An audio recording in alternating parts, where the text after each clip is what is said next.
Hey guys, I'm here at Catman Trail here in Orange Beach, Alabama. So, gonna take a quick trip up and down, maybe talk about some history of Orange Beach and how this trail got its name. So, come ride with me, guys. Right.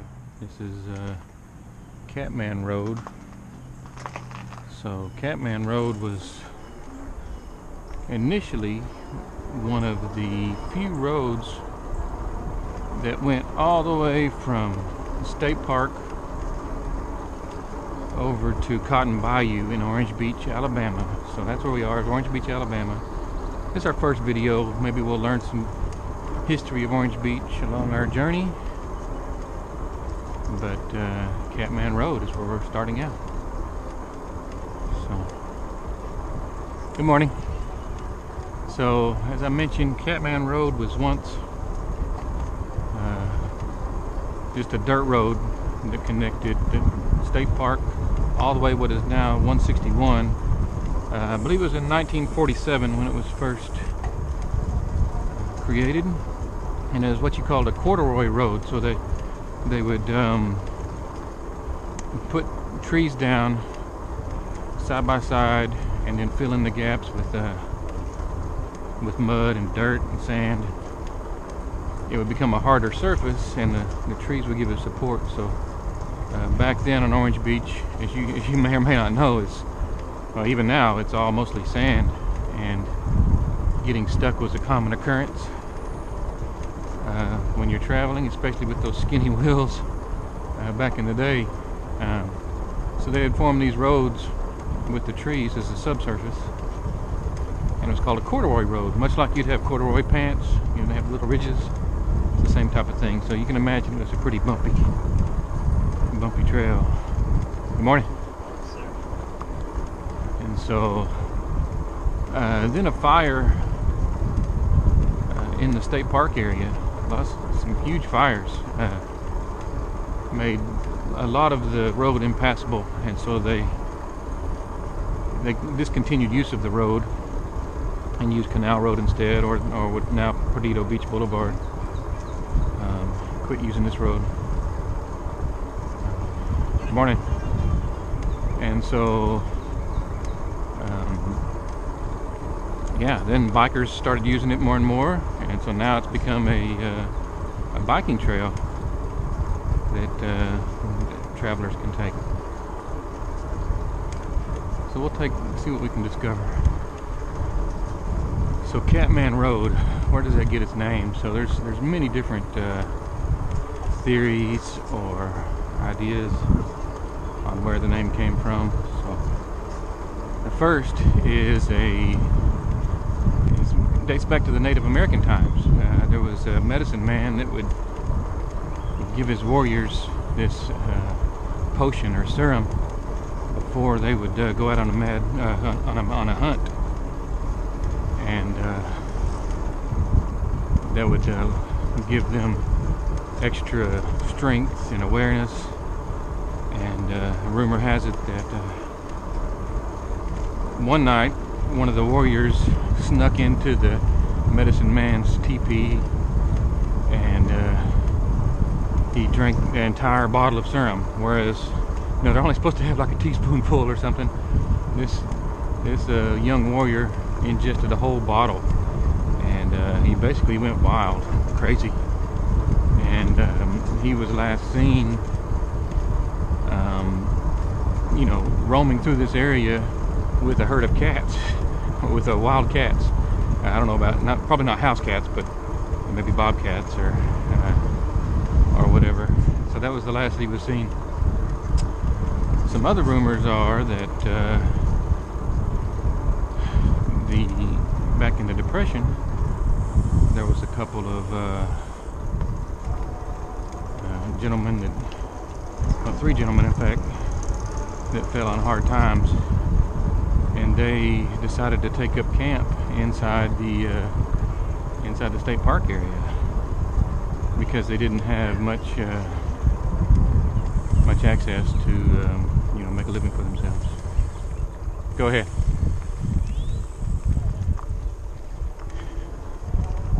Good morning. Good morning. And so these three gentlemen basically are living out in the wild and, you know, living off the land, kind of, you know, vagrants, I guess. But rumor has it that a fisherman was fishing, I believe it was Lake Shelby, and he spotted this what looked like a homeless person off in the distance, and he said he just continued fishing, and next thing you know, he got attacked from behind. He said this man was like really long hair and really long fingernails, and he smelled like a wild beast, he said. And luckily there was he got all scratched up, but luckily he was saved by a passerby in a Jeep that rescued him from this attacker. And so when the authorities came back to look for this attacker, they noticed there were two small shallow graves, supposedly two of the other gentlemen that were kind of camping out here, and never found the other guy. And so I guess since he was had the long claws and long hair, he kind of looked like a cat, so they called him the Catman. So other rumors were in the late 40s and early 50s, the local teenage boys would bring their girlfriends and other girls and whatnot out to this area, and they were capitalizing on some of the rumors that existed. And they would, one of them would even dress up as like some rudimentary cat costume, and they would wait for a car to come by, and they would jump out and scare the girls. And you know how teenagers were, they like to scare the girls and get a scream. And rumor is that one of the young gentlemen was told to wait in the woods, and when they see the headlights, to jump out and scare whoever's in the car. So he did so, and cars started coming down this trail. So he jumped out, and apparently it was the wrong car. It was a different car, but the car sped away. And the next day in school, in the Gulf Shore School, there was a whole bunch of There was a whole bunch of rumors about this Catman that was on the Catman Road back in the day. But then there were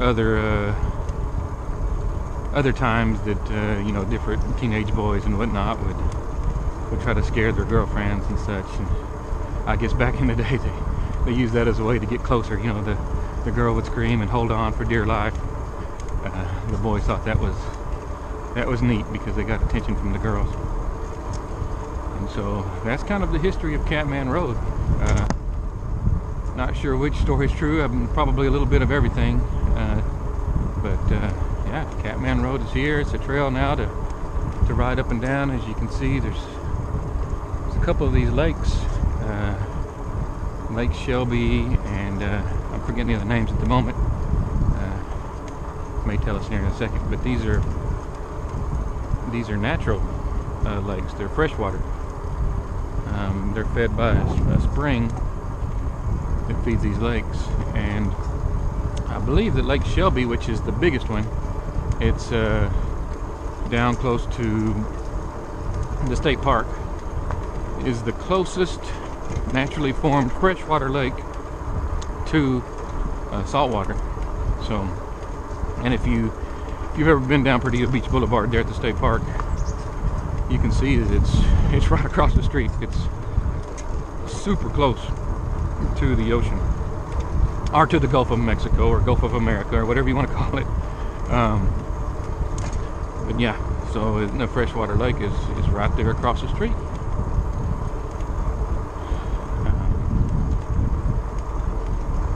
Now at one end you have Cotton Bayou. So this road was initially used for travel from the state park area, which has been there since I believe since the early 40s. all the way to Cotton Bayou at the other end, and it was one of the primary ways to get back and forth between the two places. Good morning. A couple of puppy dogs. But yeah, this is a really nice trail. Good morning. So I wish I got the total distance. I should have looked at that before I rode. Initially, when Orange Beach was founded at Gulf Shores and what's called Pleasure Island, this entire island from Fort Morgan all the way to Alabama Point, where Perdido Pass is, it was mostly horse trails, and you'd have to take like a covered wagon or a horseback to get from the mainland to one point or the other. So it wasn't that travel friendly. So the easiest way to get to the island was by boat. And so since you have, initially it was not an island. It was actually connected to the mainland until they dug the intercoastal channel there. But the easiest way was to get back and forth by boat. And so, as you can see,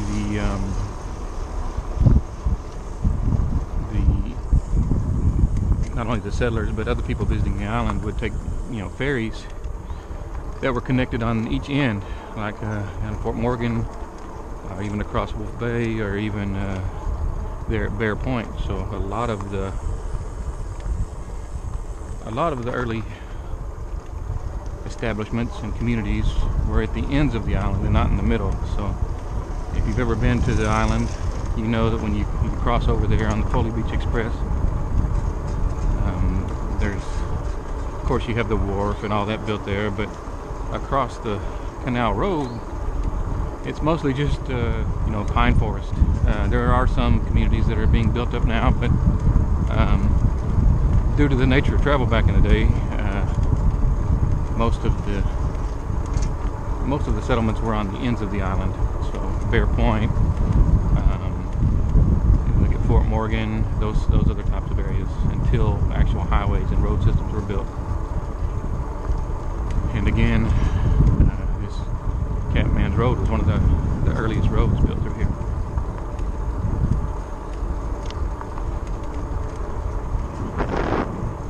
Let's see if we see any cats jump out. Or maybe a Catman.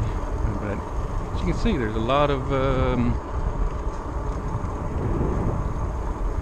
undeveloped land, which makes it a pretty neat trail to go down.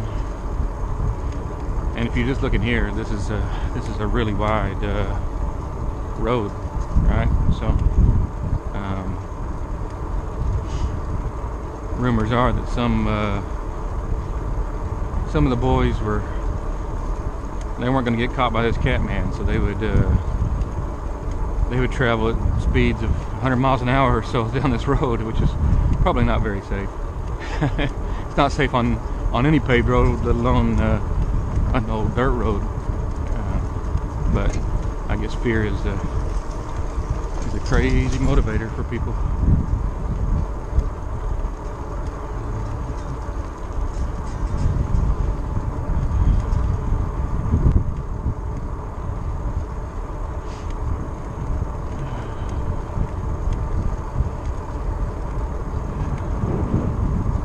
See a lot of pine trees on Pleasure Island, if you will. That was really some of the earliest livelihood was made from the pine trees. So there was a shingle mill that was created there, where on the north side of the island, just off of Wolf Bay, and they would cut down the pine trees and make shingles for the roofs. Now, back in the day, they didn't have shingles like we think of today. The composite shingles that you have on the roof. They had actual pieces of wood on the roof, and pine was one of the sturdier woods, so they cut down the trees and made shingles for all the houses that were being built. So that brought a lot of people to the island to work, and they started building houses. The fishing industry was also picking up. So here in the Wolf Bay and Perdido Bay, there was good fishing and pretty easy access to the Gulf of Mexico. And the Gulf of Mexico in this area is has vibrant marine life, mostly because of the Gulf Stream. So the Gulf Stream is a current of water that comes up from the Caribbean. It's warmer water, and the only place it touches land is right here in Alabama. And it touches the land sometimes in the summer. Sometimes the stream is a little bit south, out further into the Gulf. So that's why the fishing is so good here, and that was an early way for. Thank you. Good morning. You're okay. Thank you. Good morning. So that was an early way for people to make a living, was the fishing industry and the shingle mill, and also they would harvest the sap from the pine trees to make turpentine, which has all kinds of uses. But they would that was the main source for people to earn a living out here. And then of course you started getting, like convenience store would pop up called the Corner Store with a K-O-R-N-E-R. Was one of the first stores in Orange Beach, and it was located off of Canal Road there at Wilson Boulevard. And it served like fresh meat and groceries and everything else. And then you had other stores that popped up, and like a gas station and other things to support the fishing industry. So yeah, this is Catman Road. It's kind of a local legend, I guess, a local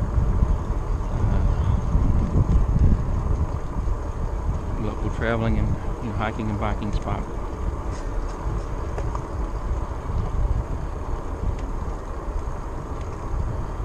There are times you can stop at some of these waterways that cross over some of these trails, and it's not uncommon to see an alligator off in the water. They're here. In fact, the bay and the freshwater lakes were very heavily populated with alligators for a long time. Now, with the arrival of people and everything else, they've cut back quite a lot. And but you'll see them here quite a bit in the state park, actually. So we've yet to see any cats. I've seen lots of dogs, but no cats. Maybe they're hiding away from the dogs. Maybe they wait until night to come out.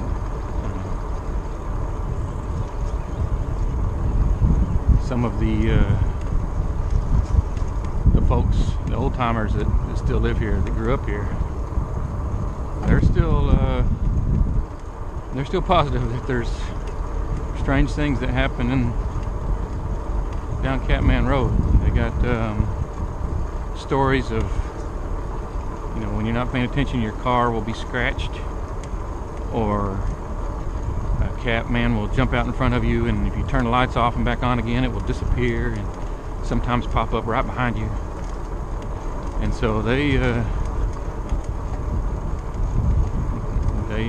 still have a bit of fear about what it is that could be out here.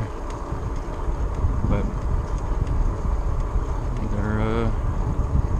certainly a myth, legend to live on, and hopefully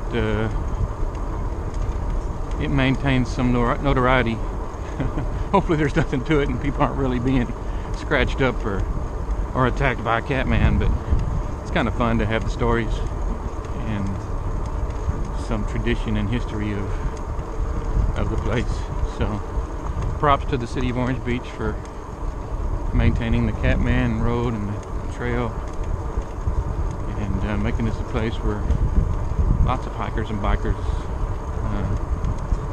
get to enjoy and get some time out. This is one of the more outdoorsy towns that I travel to anyway, and why I have a home here. Love being a part of this community. It's Orange Beach is a small town feel, but really close to like Gulf Shores, where you get a lot of the tourism, and you get a lot of condos on the beach and whatnot. But this is over here in Cotton Bayou and Terry Cove and even Bear Point and Alabama Point. You still have a lot of the small town feel. It's a real tight-knit community in some places. Now you get the travelers and the tourists that come through, and there's, it's a thriving industry because of that, and so they're appreciated because they make the economy thrive here. But it's still nice to let the stories live on about how the place came to be from the early days.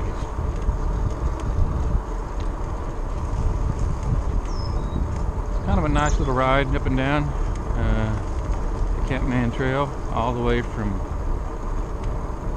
161, which is the road that cuts south from Canal Road to Perdido Beach Boulevard.